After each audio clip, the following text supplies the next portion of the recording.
पुरुष को जलाने की बात आ रही है। एक चीज़ यहाँ पे ध्यान देने की बात है, वहाँ पे पुरुष को जलाने की बात आ रही है और भारत में इन्होंने किस चीज़ को जलाया है, तो भारत में ये औरत को जला रहे हैं। जबकि श्रमण परंपरा में आप देखें कि औरतों को सबसे ज़्यादा इज्जत दी जाती है। ये डिस्क्लेमर है, जैसा कि आप सभी जानते हैं दोस्तों, आज के दिन क्या, या यहाँ पे जो भी प्रेजेंटेशन होती है, जो भी डिबेट्स होती हैं या जो भी बातें होती हैं, इनका उद्देश्य साइंटिफिक टेम्परामेंट को इंकरेज करना है।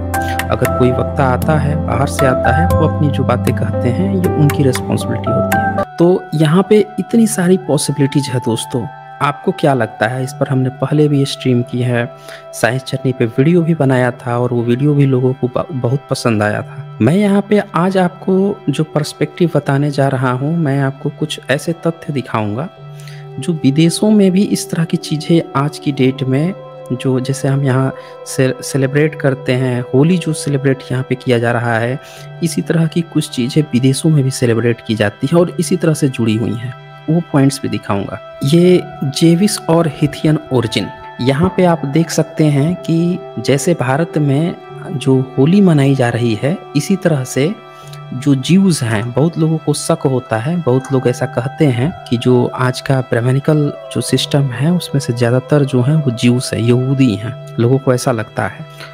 तो अब ये होली का जो त्योहार है, इसका एक बड़ा अच्छा सा कनेक्शन मिला है। इसको रिसर्च किया है, कुछ साथियों ने सेंड किया है और वो आते भी रहते हैं।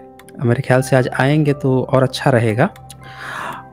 तो उन्होंने ये चीज़ ये सर्च की गई है और इसमें देखें आपको ये बड़ा एक अच्छा कनेक्शन मिला है कि जो ज्यूस हैं, जो यहूदी हैं, वो भी इस तरह का एक पर्व मनाते हैं। ये करते क्या है, दरअसल उसको ये पूर्णिम कहते हैं, ठीक है ना।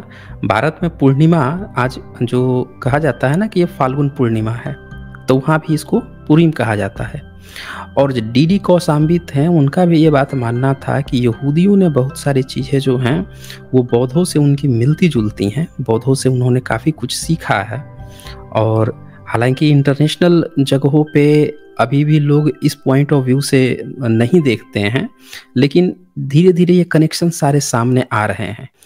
तो उसमें यहाँ पे ये दिखाया गया है कि जो यहूदी होते हैं वो क्या करते हैं कि वो भी आग जलाते हैं और आग लगाने के बाद से उसके चारों तरफ इकट्ठा होके मजाक करते हैं।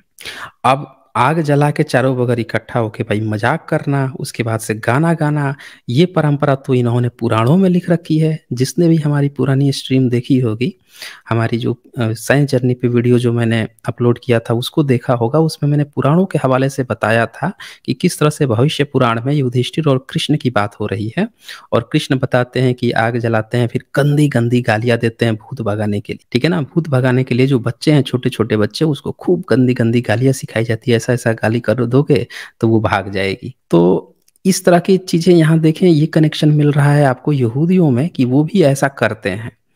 और जैसा कि आप सभी जानते हैं कि ये सारे ब्राह्मणिकल कनेक्शन जो हैं ग्रीक से कभी मिलते हैं, कभी यहूदियों से मिलते हैं, कभी बाहर के देशों में मिलते हैं, और ये एक बहुत बड़ा कनेक्शन है साथियों, यहाँ पे समझने की जरूरत है। फिर इसमें ये भी बात आती है कि उसी समय आग के ऊपर जो अंगीठी है उसको ये पकड़ के लहराने लगते हैं, अगल बगल चारों बगल घुमा के लहराने लगते हैं। और भारत में आप देखें कि ये लोग क्या करते हैं, आग लगाते हैं और कहानी बताते हैं कि एक औरत को जलाया जा रहा है। मतलब ये जलाने वाली परंपरा तो उधर को भी मिल रही है, समझ रहे हैं। और क्या होता है इसमें, अब इटली की बात करें तो इटली में बच्चे जो हैं, जो यहूदी बच्चे हैं, जेविश जो बच्चे हैं, वो क्या करते हैं कि कतारों में पूरे फैल जाते हैं, बट जाते हैं और फिर वे एक दूसरे को मेवे मारते हैं। और जो बड़े लोग हैं वो क्या करते हैं कि उनके हाथों में जो देवदार जो वृक्ष होता है, उसका जो ब्रांचेज होती हैं, उसके जो मतलब लकड़ियाँ होती हैं, उसको पकड़ लेते हैं और उसको लेकर सड़क पे दौड़ते हैं। अब भारत में भी क्या करते हैं, आज के दिन जाके देखिए चारों बगल सब लकड़ी ले लेके दौड़ रहे होंगे जलाने के लिए, इकट्ठा कर रहे होंगे गांव के बाहर, कस्बे के बाहर, बीच में। और फिर ये क्या करते हैं, खूब चिल्लाते हैं। और इसी तरह से ये देखें कि ये लोग पूरा एक हामान जो है उसको हामान नाम का वो है इनका कोई गॉड से भी गॉड इस तरह की चीज़ें हैं। तो उसको करके उसको पूरा चारों बगल से बजाते हैं और फिर उसको जला देते हैं बेसिकली, ठीक है ना? तो वहाँ पुरुष को जलाने की बात आ रही है। एक चीज़ यहाँ पे ध्यान देने की बात है, वहाँ पे पुरुष को जलाने की बात आ रही है और भारत में इन्होंने किस चीज़ को जलाया है? तो भारत में ये औरत को जला रहे हैं। जबकि श्रमण परंपरा में आप देखें कि औरतों को सबसे ज़्यादा इज़्ज़त दी जाती है और ब्राह्मणिकल सिस्टम में औरतों की कोई इज़्ज़त नहीं है।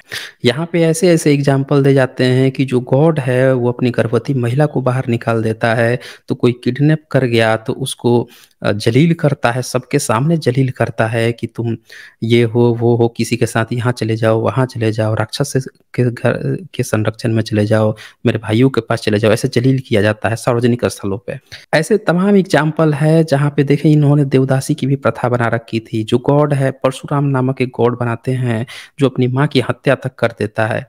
तो ऐसे तमाम चीज़ें जो आती हैं इससे पता चलता है कि महिलाओं की स्थिति ब्राह्मणिकल सिस्टम में बहुत ख़राब है और यहूदियत में जो पुरुष के जलाने की बात थी वो यहाँ पे ये एक महिला को जला के दिखा रहे हैं। तो अब यहूदियत पुरुष को क्यों जला रहा है उसकी अलग कहानी होगी। अब यहाँ पे जब महिला को जलाते हैं तो भारत का जो समाज है, जो समण समाज है, उनके मन में ये बात आ गई है कि ब्राह्मणिकल सिस्टम चूँकि भारत में महिलाओं का विशेषकर जो एससी, एसटी, ओबीसी की जो महिलाएँ हैं, इनके साथ बहुत बुरा बर्ताव करता था, तो इसने किसी महिला को, कोई एक फ़ेमस महिला रही होंगी, कोई सुंदरी महिला रही होंगी बहुजन समाज की, उसका इसने या तो किडनैप किया होगा, उनका बलात्कार वगैरह किए होंगे, रेप किए होंगे, इस तरह की बातें चलती हैं और फिर उसको ज़िंदा ये लोग जला भी दिए होंगे।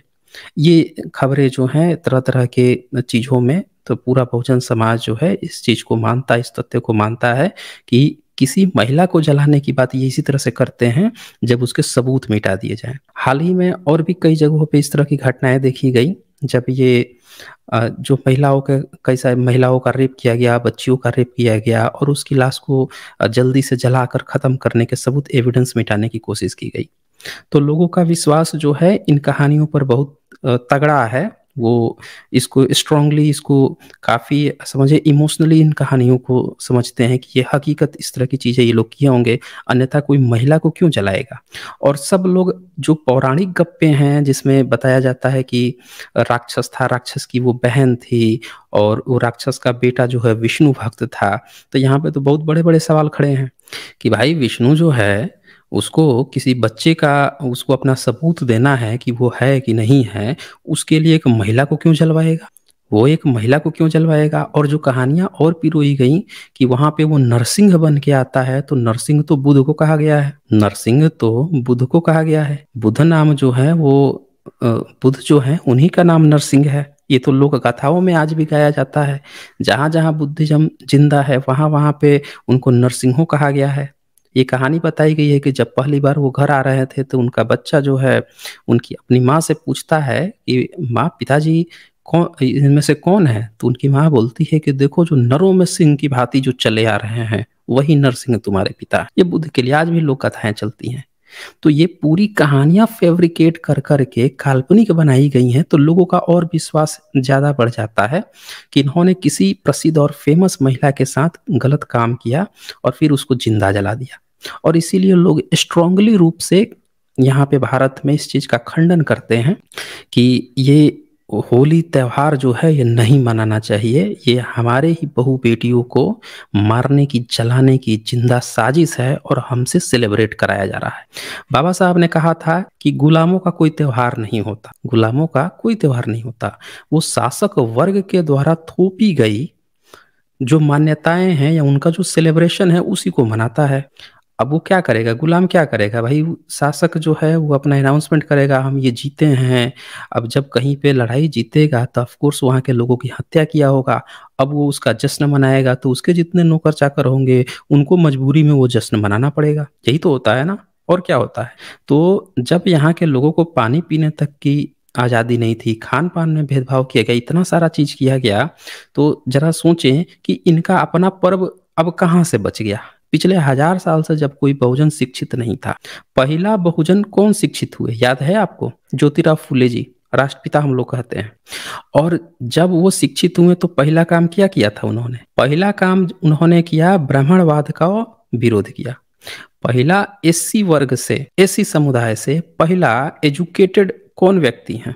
आपको याद है? बाबा साहब, मतलब वेल क्वालिफाइड बाबा साहब। उन्होंने क्या किया? ब्राह्मणवाद का जो ताबूत था उसकी आखिरी कील ठोक दी। इससे क्या पता चलता है आपको कि जैसे ही कोई एजुकेटेड होता है एससी एसटी ओबीसी से, तो वो सबसे पहले पहचानता है कि आज तक उसकी गरीबी का, आज तक उसके सामाजिक पिछड़ेपन का, आर्थिक पिछड़ेपन का, उसके हर उसके ऊपर जो विपदा आई है, उसके पूर्वजों के ऊपर विपदा आई है, उसका जिम्मेवार कौन रहा है। वो उस बीमारी का जड़ खोजता है, और खोजता है तो पता चलता है कि ये तो ब्राह्मणवाद है।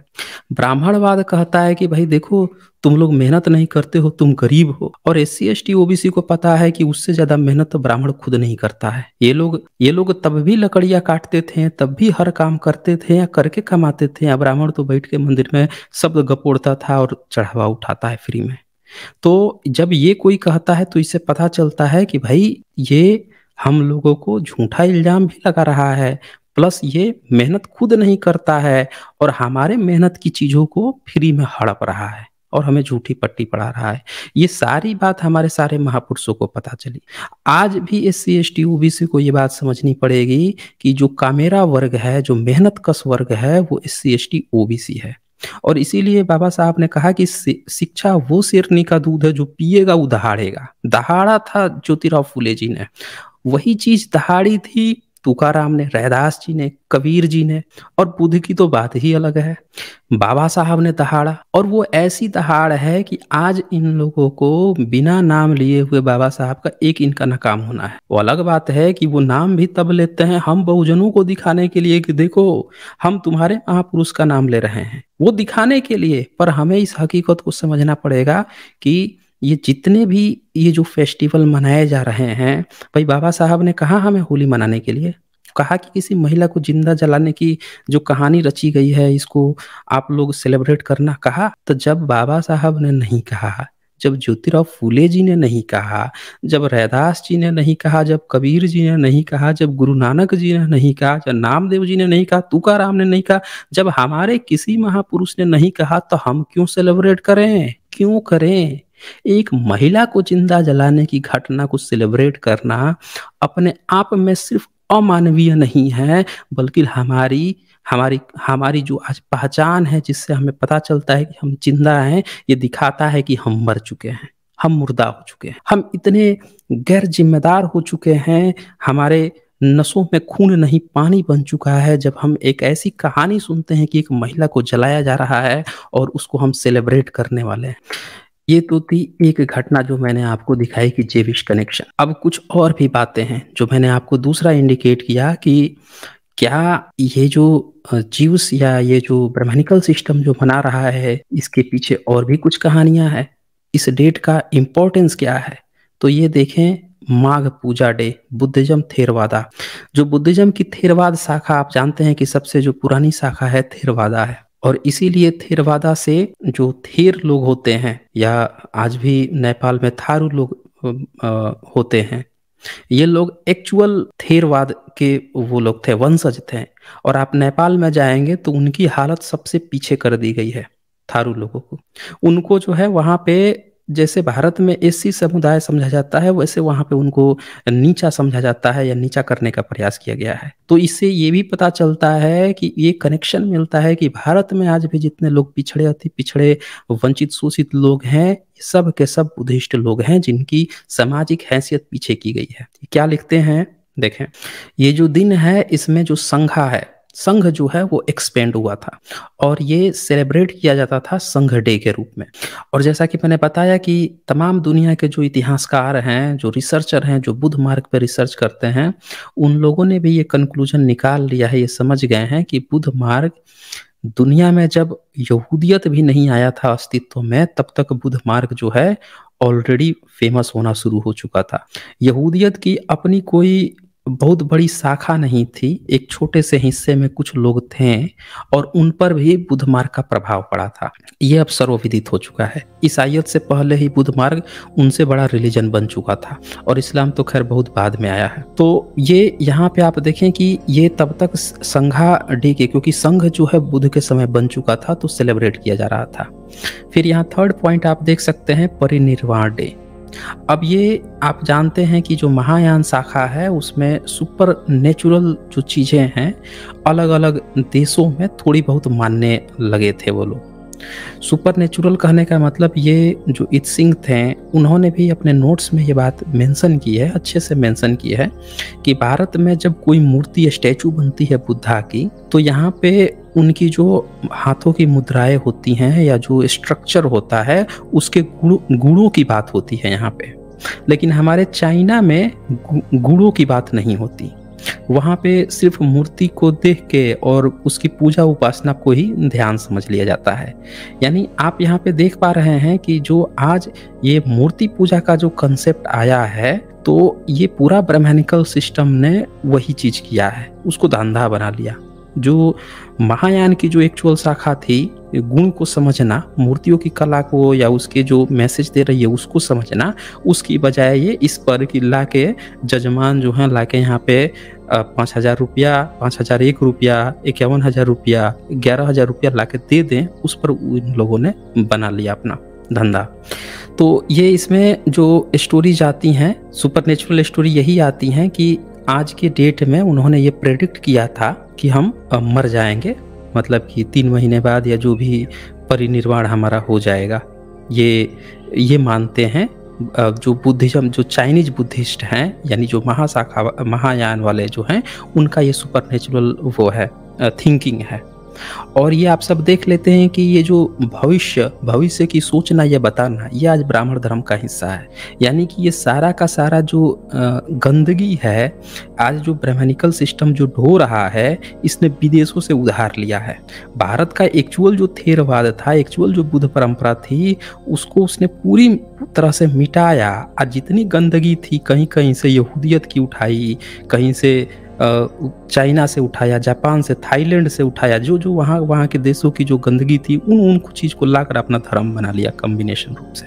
तो ये यहाँ पे देख सकते हैं। फोर्थ जो है ये भी बुद्धिज्म, तिब्बतियन बुद्धिज्म का है और इनका भी वही एक फिर से सुपरनेचुरल कहानी। जैसे कि मैं बार बार कहता हूँ कि भारत में अभी भी बहुत सारे भक्तगण जो हैं वो लामाइज्म को ही बुद्धिज्म समझ लेते हैं। अभी जाएंगे कहेंगे लामा तो वो कर रहा था, लामा तो अग्नि फायर कर रहा था, लामा तो वो कर रहा था, तो कहेंगे यही बुद्धिज्म है। वो बुद्धिज्म नहीं है।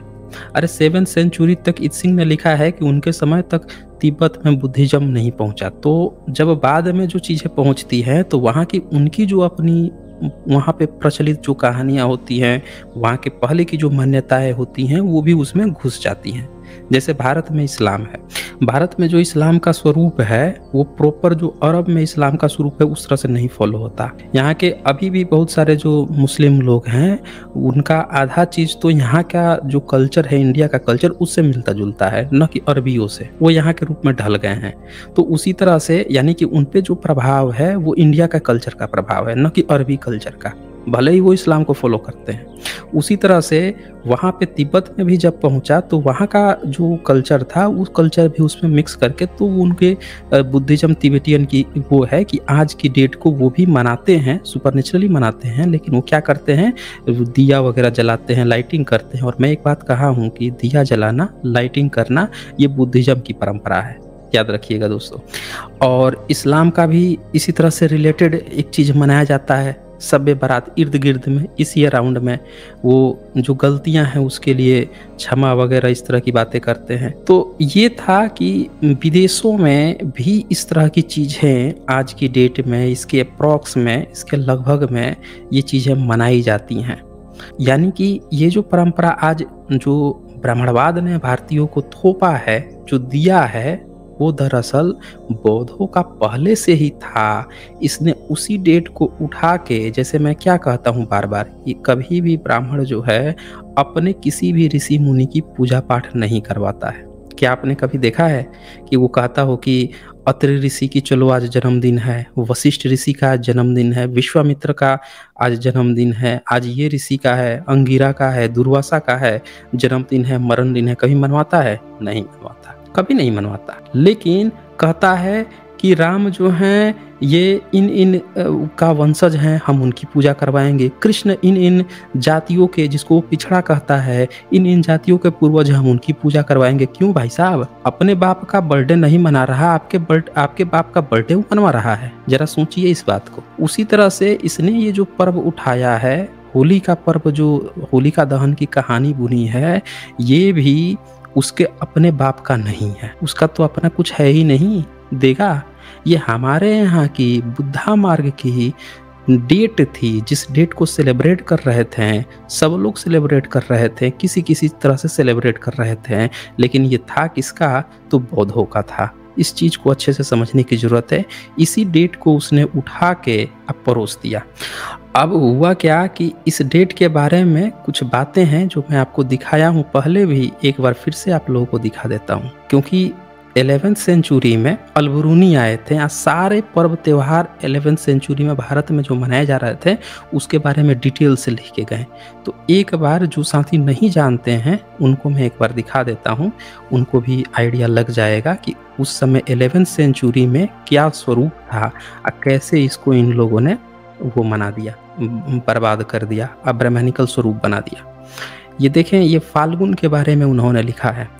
8वीं फाल्गुन जो पूरा तारकू कहलाती है, वे ब्राह्मणों के लिए आटे और घी के विविध भोजन तैयार करते हैं। तो 11वीं सेंचुरी में ब्राह्मणवाद जो है वो घुस चुका था और 8वें फाल्गुन में ये तैयार करवा रहा था। ब्राह्मण भी आपको लोगों को मैं बताया हूँ कि ये जब घुसे थे संघ में तो किस रूप में घुसे थे, याद रखिएगा। ये कहे थे हम बमड़ हैं, हम तो समन नहीं बन पाएंगे, क्योंकि समन बनेंगे तो समन में तो फिर इनको शादी विवाह नहीं करना पड़ेगा, इनको तो बैचलर रहना पड़ेगा जिंदगी भर। पर ये तो देवदासी रखने वाले लोग हैं, इनमें तो बेचैनी है, कहाँ से बनते? तो ये बने थे बमड़ कि हम गृहस्थ बन के अब बुद्ध के मार्ग का फॉलो करेंगे। तो ये 11वीं सेंचुरी में जब अल-बरूनी आया तो प्रॉपर बुद्धिज्म डिक्लाइन ये लोग कर रहे थे, इसमें घुस के ये चीज़ें शुरू हो चुकी थी। फिर देखें फाल्गुन की पूर्णिमा, इसके बारे में अल-बरूनी ने लिखा कि ये स्त्रियों का पर्व है। ध्यान दीजिएगा दोस्तों, आज ये स्त्री को जलवा रहे हैं। अल-बरूनी 11वीं सेंचुरी में बोला क्योंकि 11वीं सेंचुरी में बुद्धा मार्ग डिक्लाइन तो हो रहा था, पर प्रभाव बुद्धिज्म का तब भी था। वो जितनी भी चीज़ें उस समय के लोग बना रहे थे उनमें बुद्धिज्म का ही प्रभाव था। तो वो लिखता है कि फाल्गुन की पूर्णिमा स्त्रियों का पर्व है, महिलाएं जो हैं इसको सेलिब्रेट करती थी, ये महिला का पर्व था। और ब्राह्मणवाद ने जब आपको होली दिया तो क्या महिला को ही जला के, कहीं पे यहाँ होलिका जलाने की बात नहीं कही अल-बरूनी ने। देख लीजिए, परम विद्वान था, उसके जैसा विद्वान जो है पूरे भारत पूरी दुनिया में आज तक किसी ट्रेवलर को नहीं माना गया है। 11वीं सेंचुरी या उससे पहले उससे विद्वान ट्रेवलर नहीं माना गया है, ठीक है ना। वो व्यक्ति पूरे ढंग से यहाँ पे समझ के लिखा कि ये पूर्णिमा जो है फाल्गुन पूर्णिमा स्त्रियों का पर्व है। यह ओदाद क्वेश्चन मार्क है, नहीं समझ पाए हैं लोग कि उदाद किस चीज को कहा। या धोल अर्थात डोल भी कहलाता है। इसी को देखें, उस समय होली नाम नहीं था। ये जो होली होता है ना, होली क्या है? HOLI, होली। भाई होली जलाना, होली मतलब इंग्लिश का वर्ड है, पवित्र होना चाहिए। उस समय 11वीं सेंचुरी में होली नाम नहीं था। ये देखिए क्या नाम था, या तो ओदाद या फिर धोल और कहलाता है। इस दिन वे उन स्थानों में आग जलाते हैं जो उन स्थानों से जहां वे चमाह पर्व में जलाते हैं नीचे हैं, और वे आग को गांव से बाहर फेंक देते हैं। फिर ये लिखते हैं कि अगली रात अर्थात 16वीं की रात को जो शिवरात्रि कहलाती है, वे सारी रात महादेव का पूजन करते रहते हैं। वे जागते रहते हैं और सोने के लिए लेटते नहीं और उस पर धूप और फूल चढ़ाते हैं। तो यहाँ पे आप साफ साफ देख रहे हैं कि अगले दिन महादेव का पर्व है। महादेव कौन है यहाँ पे? अब आपको तो लग रहा होगा कि अरे आज के दिन तो शिवरात्रि, मतलब आज होलिका जलाएं, स्त्रियों का पर्व है, और ये इसके अगले दिन तो वो होना चाहिए, I mean, जो है भगवान शिव जो हैं उनकी पूजा होनी चाहिए। उन शिवरात्रि की बात चल रही है, बस यहीं पे इनकी पोल खुल जाती है दोस्तों। ये लोग जो आपको अनुवाद का घालमेल जो दिखाते हैं, यहीं से पोल खुलती है। शिवरात्रि आपको याद होगा 15 दिन पहले ये लोग बिता चुके हैं, मना चुके हैं, समझ रहे हैं। यहाँ पे ये जो शिवरात्रि कही जा रही है ये बुद्धिस्टों का दरअसल है। महादेव जो हैं बुद्धिस्ट थे, और ये पूरा ये जो बात यहाँ पे लिखा जा रहा है, इससे आपको ये भी पता चलेगा कि शिव जो शब्द है, जो जिसको ये विष्णु कहते हैं, ये बात महादेव, ये सारे बुद्धिस्टों के नाम है, बोधिसत्वों के नाम है। इसका इन लोगों ने ब्राह्मणीकरण करके या बना दिया। अब जरा बताइए कि अगर अलबरूनी जब ये बात लिख के गया है कि उसके अगले दिन ये लोग शिवरात्रि मनाते हैं, महादेव का पूजन करते हैं फाल्गुन पूर्णिमा के अगले दिन, तो भैया यहाँ पे मनाया जाता है, जरा बताइए तो ये ब्राह्मण कैसे भूल गया, ये बात कैसे भूल गया। जबकि आज के दिन जो है, इस दिन पूरे आपने देखा कि थेरवाद के लोग जो हैं इस दिन को मानते हैं कि इस दिन संघ का विस्तार हुआ था। तिब्बतियन बुद्धिस्ट जो हैं इस दिन दिया वगैरह जलाते हैं, सेलिब्रेट करते हैं आज के दिन को कि हाँ इस दिन जो है हमारा चीज एक्सपेंड हो रहा है या हमारे लिए पवित्र दिन है। इसी तरह से चाइनीज महायान जो शाखा है वो भी इस दिन को सेलिब्रेट कर रही है। तो सेलिब्रेशन की परंपरा बौद्धों की है। ब्राह्मणवाद का जो है कहीं दिया हुआ है, कहीं भी पूरे इनके चाहे पुराण पढ़ लीजिए या कहीं भी लिख दीजिए, बता दीजिए कि जिस दिन ये जलाते हैं, तो सारा आग वाग जलाते हैं, होलिका दहन करते हैं, उसके अगले दिन शिवरात्रि की पूजा करते हैं, या शिवरात्रि या महादेव का है, बता दीजिए हमें, नहीं है ना।